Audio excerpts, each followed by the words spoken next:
Bueno, buenos días a todos, a todas. Una alegría estar acá compartiendo con ustedes. También comparto en otros espacios, he ido compartiendo a lo largo de la vida también en distintas comunidades salesianas, así que para mí siempre es como estar en casa, así que muchas gracias. Bueno, yo como dijeron me dedico a la teología pastoral y desde ahí trabajo distintos temas. En los últimos años estuve trabajando sobre la sinodalidad. Conversábamos recién con Emiliano que en algunos grupos ya salió como la idea, la palabra, la vinculación con este tema y algunos también quizás levanten la mano si alguno estuvo participando de procesos sinodales en sus comunidades o les tocó representar o nada. Ah, por allá, claro, aparecen bastantes manos. Muy bien, muy bien.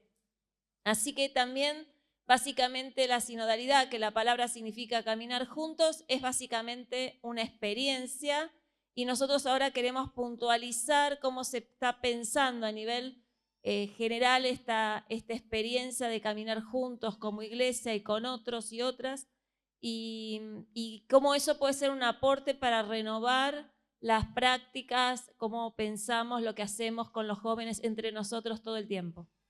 Bueno, acá ven ustedes que el título es Sinodalidad Misionera, es decir, que combina dos palabras. Quizás a todos nos evoca esto que Aparecida ya nos reflexionó sobre discípulos misioneros, ¿no? Entonces es esto de que no es que seguimos a Jesús y si queremos o no queremos o nos pinta, lo anunciamos, sino que es algo constitutivo de la misma experiencia cristiana. Entonces esto de sinodalidad misionera es lo mismo, en el sentido de que sinodalidad es ese matiz que le estamos poniendo ahora a esta experiencia creyente y por lo tanto este anuncio de caminar, de ser hermanos y de caminar juntos es lo que queremos compartir con los demás, ¿sí? Acá les puse algunas imágenes, no son muy felices, pero en esa época no había fotos, así que tenemos algunas imágenes que nos hacen imaginar también cómo era Jesús, ¿no? Cuando leemos los evangelios, cómo era Jesús con la gente que se relacionaba. Las voy a describir porque me parece que no sé si se ve bien. Tenemos a Jesús sentado, ¿no? En un paisaje abierto, está en medio de la naturaleza, conversando con la gente en la primera. En la segunda ya parece que está en un lugar cerrado, como una casa, comiendo con varias personas, hay de todo, hay distintas generaciones, hay mujeres, hay varones, ¿no? Y vemos ahí Jesús en una presencia muy cercana, como charlando, ¿no? Íntimamente. También vemos una tercera que está Jesús conversando, pero básicamente como recibido en una casa, no está como él en la escena central, sino que están las otras escenas conversando, las otras personas. Y también en la última es Jesús caminando con otros, abrazando, tocando, en el sentido de caminar juntos, como si tuviera ahí, como hace poco, Luján, estábamos caminando juntos.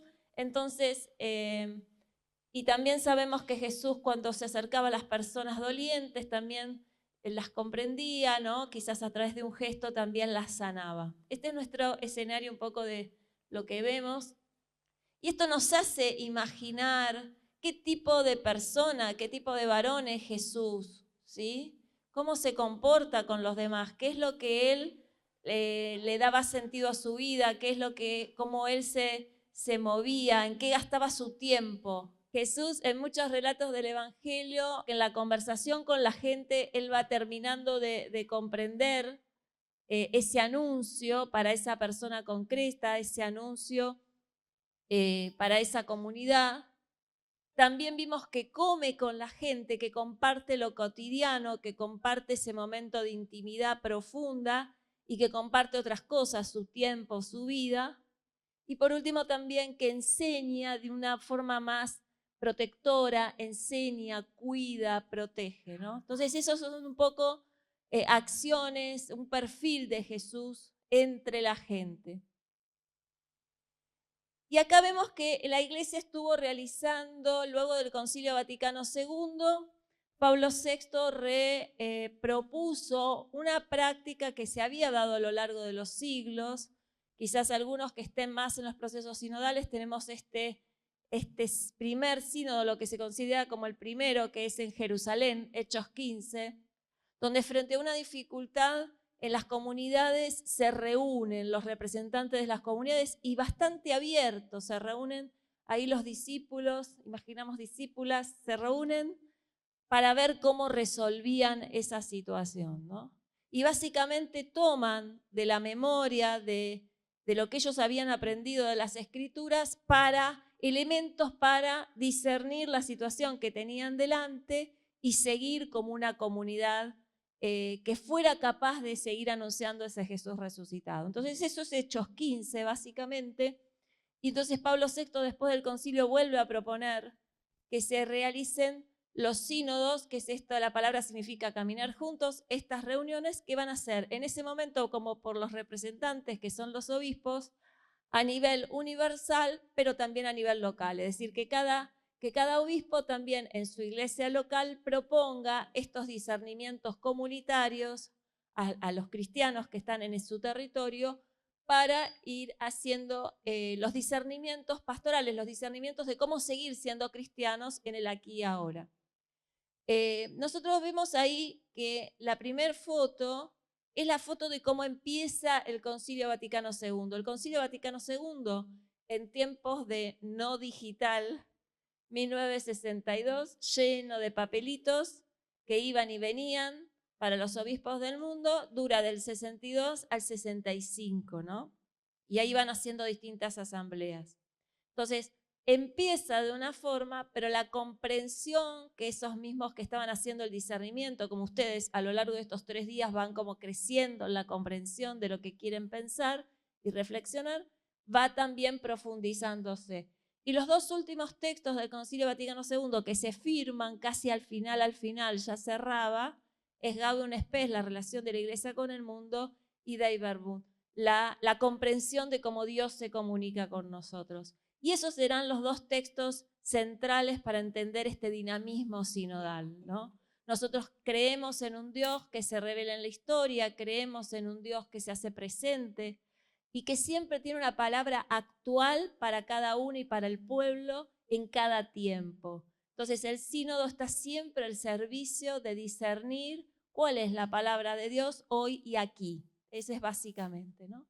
Y lo hace no solo como comunidad de hermanos, sino haciendo el discernimiento de cómo Dios se sigue manifestando en la historia, ¿no? A través de la lectura de esos signos de los tiempos. La forma que tenemos de actualizar el Evangelio es siempre ponerlo en diálogo con estos procesos históricos donde Dios está involucrado. Entonces, todavía vimos cómo entran y ven que en la foto están sentaditos los obispos, son todos coloraditos porque son todos cardenales, obispos así, unos enfrentados al otros, unos, no sé si por orden de aparición, por antigüedad, porque parece que hay usos y costumbres al respecto, pero vemos a la derecha el sínodo actual, ¿no? El sínodo, ahora vamos a ver como acontecimiento, tuvo 2 momentos, el año pasado y 2 asambleas, y vemos que está sentados en mesas redondas. Y ese es como el imaginario, lo que nos ayuda a imaginar lo que quiere cambiar la iglesia. Quiere cambiar que no sean solo unos pocos, ¿no?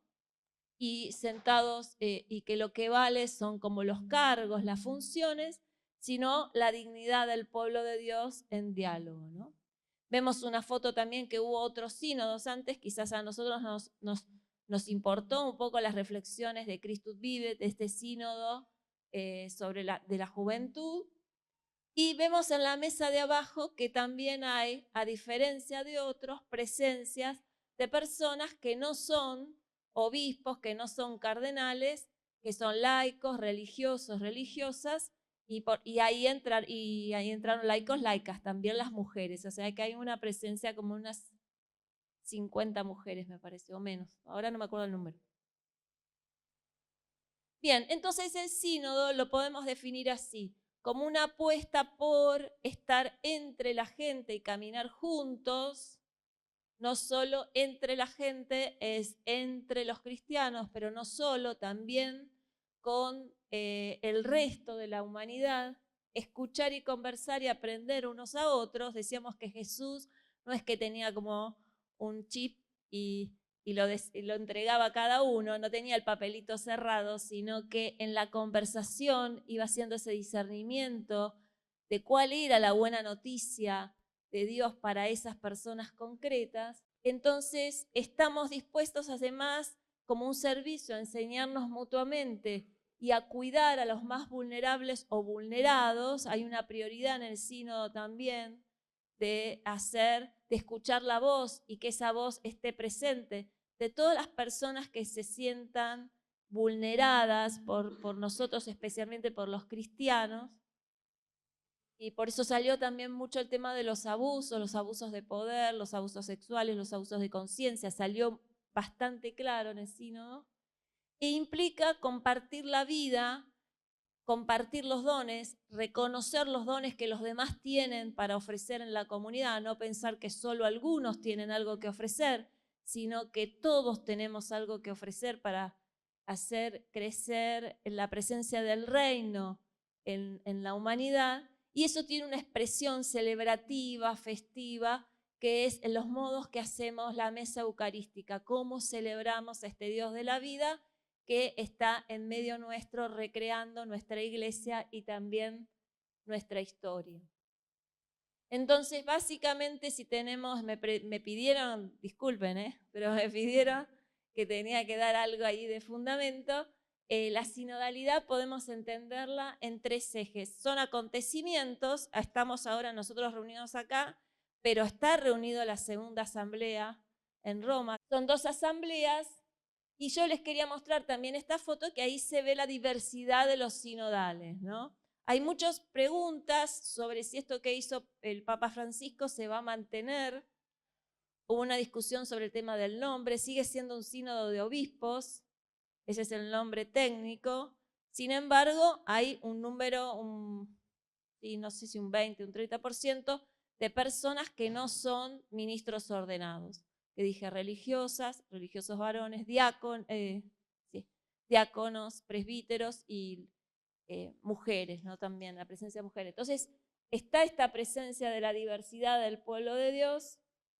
Es un proceso, no es algo puntual, así como ustedes, hablaba con Emiliano, mandan consultas a las comunidades responden. Bueno, fue un proceso también bastante participativo y abierto desde el 2021 hasta la fecha y se espera todavía el año que viene comisiones de trabajo para temas específicos porque salió bastante todos los temas que generalmente conversamos en las comunidades, salieron y se pusieron ahí. Por ejemplo, también el diaconado de las mujeres, la ordenación de las mujeres, el tema de los abusos, salieron muchos temas, el compromiso ambiental, todos esos temas, ¿no?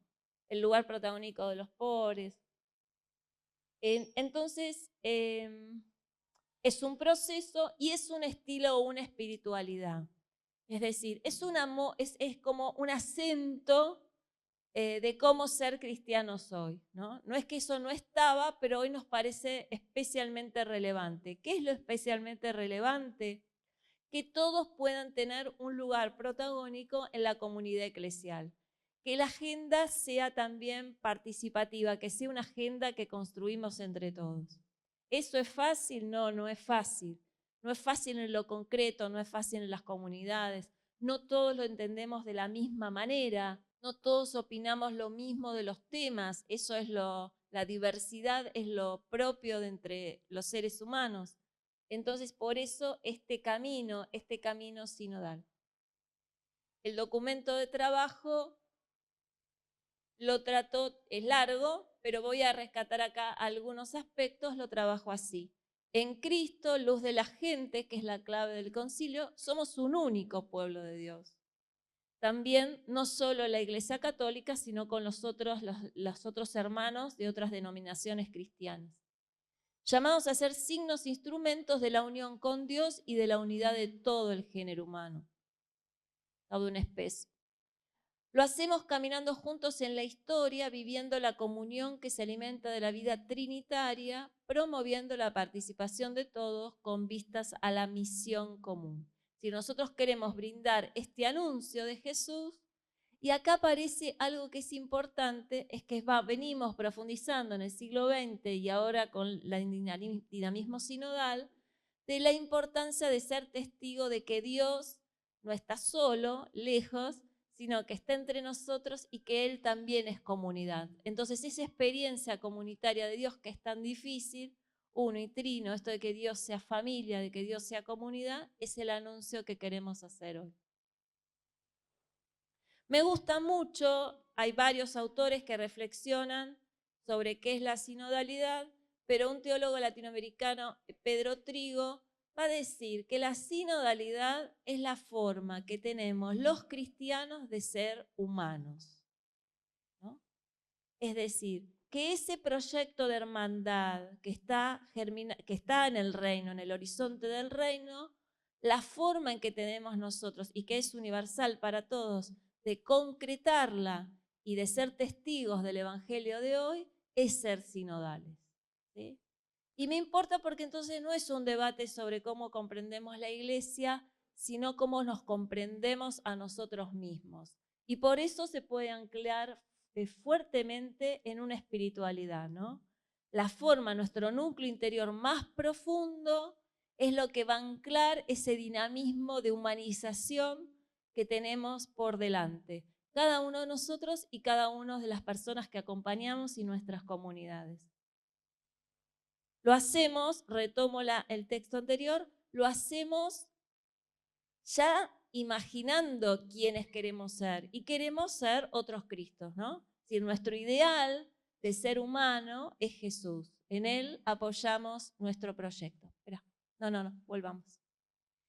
Entonces, lo primero ahora le vamos a poner como algunas claves de cómo esto vamos a ir haciéndolo, ¿no? ¿Qué es lo que pareciera en el sínodo que necesitamos como rescatar?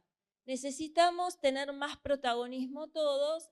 Nosotros queremos subrayar, y en el sínodo aparece, aunque a veces se les va un poco, el tema de los jóvenes es un tema que entra el sínodo y sale, entra el sínodo y sale. A mí me parece muy importante que dentro del protagonismo de todos rescatemos mucho el protagonismo de los jóvenes y sobre todo cruzándolo con una variable que sí está presente en el sínodo de las mujeres, el protagonismo de las jóvenes en las comunidades, ¿no? Todo bautizado es convocado a ser protagonista como discípulo misionero y especialmente va a decir ahora el documento que están discutiendo ahí en la asamblea. Es importante que eso se haga de manera estructural, es decir, que en la iglesia local, en la forma que tiene de organizarse, que muchas veces es con consejos diocesanos o consejos parroquiales, haya presencia. ¿Más presencia de quién? Más presencia de las mujeres, más presencia de las personas más marginadas en las comunidades, los pobres, los que expresan diversidades, más presencia de los jóvenes. A nosotros que acompañamos tanto la formación de los jóvenes, favorecer que también sean un don y una presencia en las demás comunidades cristianas, que logren incidir con ese perfil de jóvenes que nosotros acompañamos y formamos en la iglesia local. Ese sería un horizonte para poder establecer también este servicio de que los jóvenes sean protagonistas. También queremos favorecer, dije que otra variable que también aparecían, ese tema de las personas en situación de pobreza, dijimos vulnerables o vulneradas, ¿no? Cuando están marginadas, frutos de estructuras de exclusión. Queremos favorecer entonces también una sinodalidad entre jóvenes, ¿no? Y acá retomo un poco el horizonte de Christus Vivit, de imaginar una pastoral juvenil popular, donde todos puedan estar, donde todos puedan sentirse en casa. No conformarnos con los que somos quienes somos, que somos muchos, y estos jóvenes que se sienten cómodos en nuestras comunidades, sino prestar atención. Ahí pusimos una imagen. Cuando pensamos en jóvenes, pensamos en distintos sujetos, ¿no? Pero es interesante porque si uno pone jóvenes argentinos en el buscador, las fotos que le aparecen no son pobres. Pero nosotros sabemos que 2 de cada 3 jóvenes en nuestro país son pobres, ¿no? También están en nuestras comunidades, pero hay más por incorporar, por ayudar, de reconocer sus liderazgos, ayudarlos a crecer, ayudarlos a ser humanamente más plenos, todos, porque esto no es un tema solo de los jóvenes pobres, pero otra de las formas es aquellos que están atravesando situaciones de adicciones, ayudarlos en ese proceso de humanización y darles el protagonismo al cual están llamados. Bien. Otro desafío que aparece, y aparece también la expresión en el texto, es apostar a una sinodalidad intergeneracional. No solo pensarlo en las comunidades como planos, quienes estamos, sino darnos cuenta que la sinodalidad, de caminar juntos, en lo concreto acontece en que las comunidades somos de distintas generaciones. Está bastante estudiado que las comunidades cristianas están envejeciendo. ¿Eso qué quiere decir? Quiere decir básicamente que los que estábamos nos vamos haciendo viejos y que los nuevos no están tanto. Eso quiere decir, básicamente. Quizás como no, acá son un movimiento juvenil, no se percibe tanto, pero si uno se corre a otras comunidades o en los mismos colegios, antes había como más diversidad de padres, participaban más docentes, no sé, o las comunidades, las parroquias, y uno ve ahí, ¿no? Que están generalmente las señoras mayores y no hay reemplazo. Se empezó a trabajar también mucho, por ejemplo, cuando hablamos del ministerio del catequista, la dificultad de que haya reemplazo en los catequistas, ¿sí?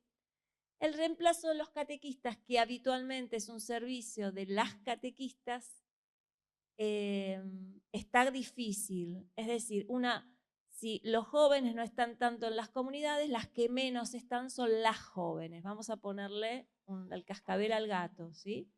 Esas son las generaciones que estamos perdiendo más.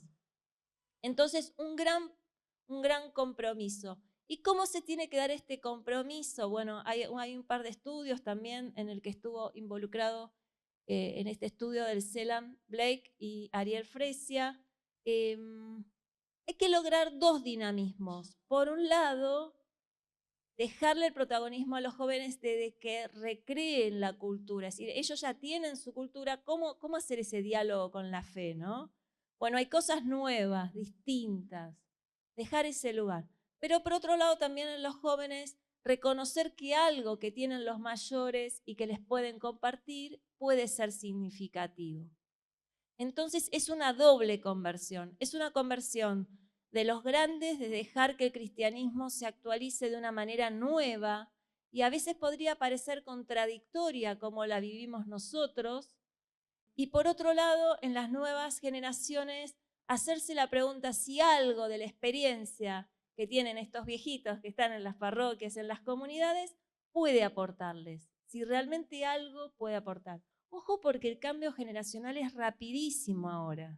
Y muchos de ustedes que son jóvenes con respecto a mí, no son jóvenes de cara a los adolescentes, por ejemplo, ¿no? Entonces, esto de imaginar que el ser cristiano, el anuncio, es igual a como yo lo viví, es algo que nos pasa a todos, ¿no? Bueno, ¿cómo es ser cristiano hoy? Bueno, esa es una gran pregunta y quizás los jóvenes, yo estoy convencida, Dios ya ha sembrado esa respuesta en su corazón, ¿no?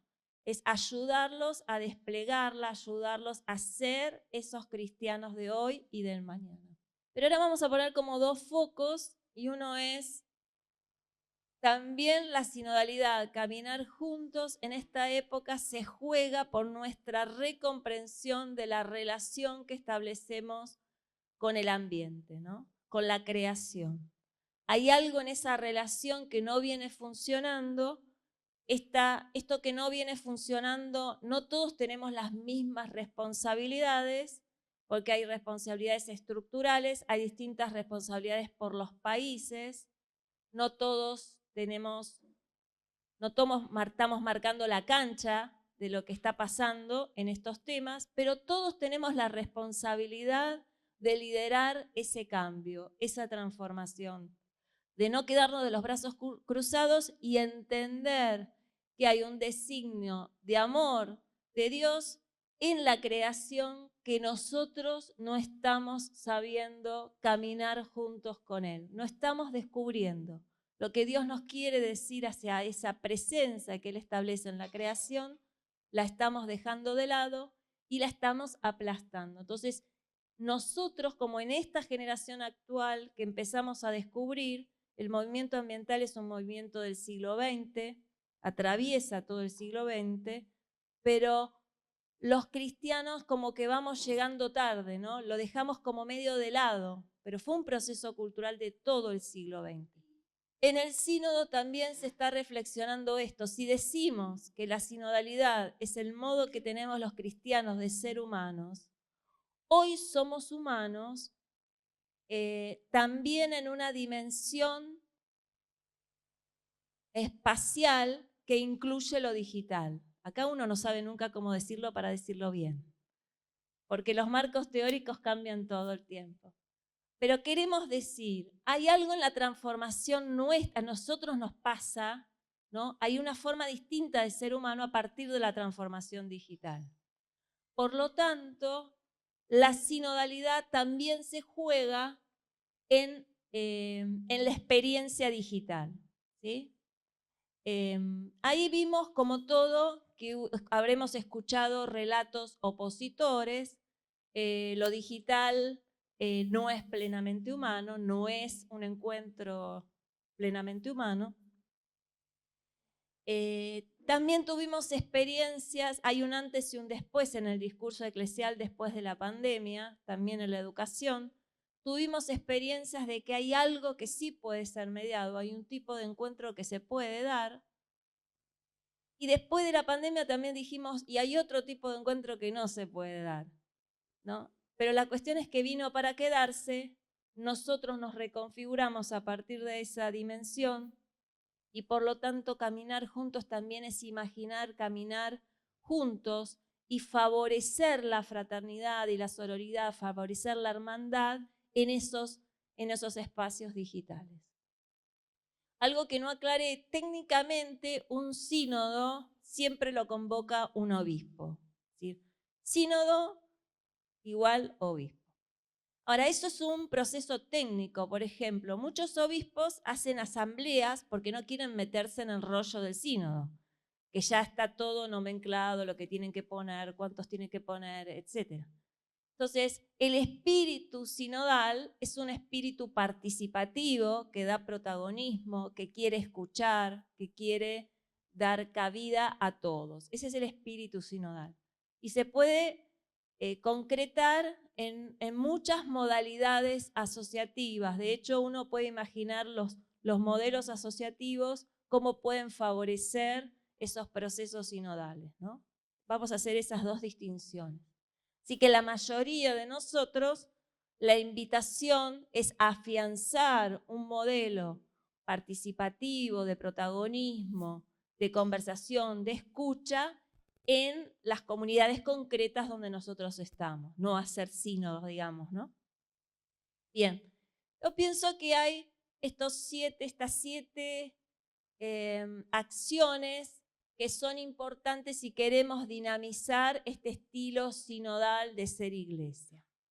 El primero que corresponde a todos aquellos que tenemos alguna responsabilidad en las comunidades, sea cual fuere, un catequista también tiene una responsabilidad, un animador de una comunidad tiene responsabilidad, es convocar, es tener un rol activo, prestar atención a los que no están participando, a los que a veces vinieron y se fueron, o aquellos que nunca vinieron, es un gesto activo de convocar a otros. En ese sentido, es no quedarse conformes con las personas con las cuales ya uno diría, ya bastante tengo con los que tengo que ocuparme, sino levantar la mirada y prestar atención a todos aquellos que no se han sentido invitados a formar parte de las comunidades que nosotros transitamos. Entonces, hay un rol que es bien activo y es reconfigurar cualquier forma de responsabilidad en una comunidad, levantando la mirada y no solo mirando a los que tenemos a cargo, sino pensando en quienes no están participando, ¿no? Es un giro hacia el que no está. Ahora bien, es interesante porque la Iglesia está propiciando desde el concilio, pero ahora lo quiere afianzar, procesos participativos, y el gran indicador que están pasando en estos procesos participativos es que la gente no participa. Es decir, en todos los sínodos locales, y yo voy cuchicheando cuando me encuentro con otras personas, y va siendo así, y en todos los informes continentales de cara al sínodo, apareció como gran indicador una alta rotación en la participación. Eso se expresa porque, por ejemplo, en los sínodos vienen una vez y después hay que convocar, avisan que no pueden venir o no avisan, y hay que convocar a suplentes, ¿no? La lógica del suplente. O en los consejos, dinámicas, estructuras de participación, la gente no participa o dice que no quiere directamente asumir ese rol, uno pensó en uno, ¿no? Pero no quieren, o dicen que sí, pero después no vienen. Bueno, es interesante porque hay varios estudios que dicen la participación, el anhelo de participación era una nota del siglo XX. Pero nosotros ahora estamos en el siglo XXI. Y podría ser que no sea lo mismo. Por lo menos podemos decir, algunos estudios dicen, la forma en que la gente está dispuesta, la gente somos nosotros también, ¿no? En que estamos dispuestos a participar no es la misma que antes.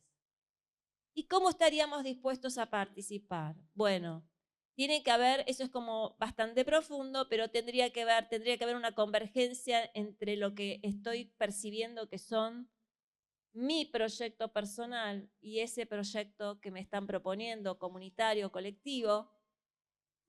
Tendría que tener un rol protagónico, tendría que tener un manejo del tiempo y del espacio que no fuera invasivo, ¿no?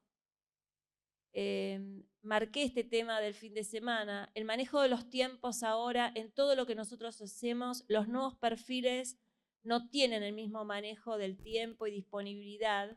Eso a veces los adultos lo leemos como, bueno, es falta de compromiso, la gente ahora no se compromete, pero la gente se compromete con un proyecto personal que es profundamente, en su horizonte es profundamente humanizador.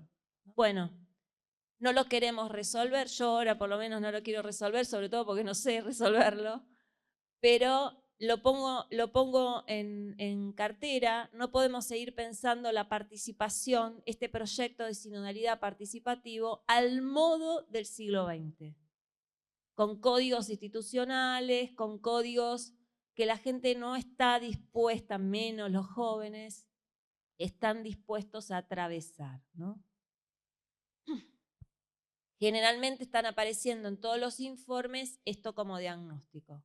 Invitamos y no vienen, ¿no? Entonces, no podemos quedarnos encerrados en esa lógica. Tenemos que hacer propuestas de participación que logren entrar en la cultura actual. Podemos pensar que la pastoral, más que una acción pastoral, acá me vuelvo un poco técnica, pero quizás a alguno les sirve, más que una acción es una interacción. Entonces acá hay un dinamismo de convocar, participar, que tiene que encontrar como su nueva matriz, cómo configurar ese dinamismo de convocar y participar. Después está otro dinamismo que es discernir y articular.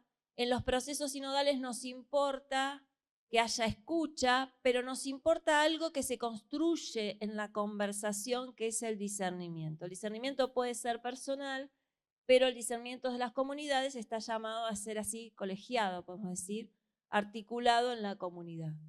Ahora bien, esos discernimientos que siempre quieren poner la presencia, las voces del tiempo, lo que nos está pasando en diálogo a través de nuestro corazón y de la oración con el Evangelio, nosotros tenemos experiencia que lo hacemos en distintas comunidades, ¿no? Y en distintas experiencias. Bueno, en algún momento hay que articularlo. No es que cada uno puede ir resolviendo por su lado. Hay cosas que podemos resolver y hay cosas que necesitamos articular. Por lo que me comentaba Emiliano, este es un espacio donde ustedes están haciendo esta reflexión más articulada, ¿no? De las cosas que se vienen reflexionando localmente. Pero todo esto no sería suficiente si nosotros no llegamos a elaborar decisiones.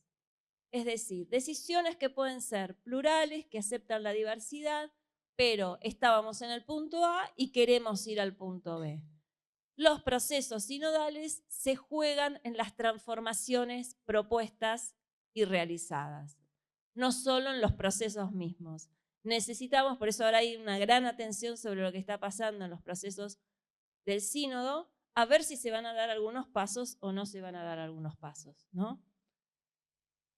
Y eso necesita ser comunicado de una manera que la gente logre comprenderlo, porque la mayoría de nosotros cuando conversamos en nuestras comunidades lo hacemos con algunos elementos y expresiones técnicas. Entonces lo que necesitamos es que nuestra comunicación sea también efectiva. Orar está ahí abajo, está último, no porque sea lo menos importante, sino que es como nuestra piedra angular, ¿no? Todos estos procesos de discernimiento son una forma de orar, porque queremos que el Espíritu nos inspire cuáles son los pasos a dar. Pero el Espíritu no es que nos inspira así como voladamente, sino también nos inspira en nuestras emociones más profundas, en donde nosotros descubrimos que va, a través de lo que estudiamos, a través de lo que conversamos, a través de lo que decidimos. En el fondo, la gran pregunta es qué fotos de nuestras prácticas, de lo que nosotros hacemos, si nosotros fuéramos sacando fotos de cómo nos sentamos, de cómo nos organizamos, de cómo decidimos, de a quiénes son nuestras cartas de invitación, de a quiénes le damos la voz, van a expresar este dinamismo sinodal que nos invita el Espíritu a ser hoy, ¿no? Un modelo que quiere ser en una sociedad de fragmentación, de polaridades, que no es solo Argentina, es mundial, en un modelo de mucha oposición, cómo construir estos puentes, cómo hacer opciones, no de medio término, sino opciones por una vida más humana, una vida más digna, hoy, que es el gran testimonio cristiano. Pues bien, hasta acá llegamos con la presentación. Muchas gracias.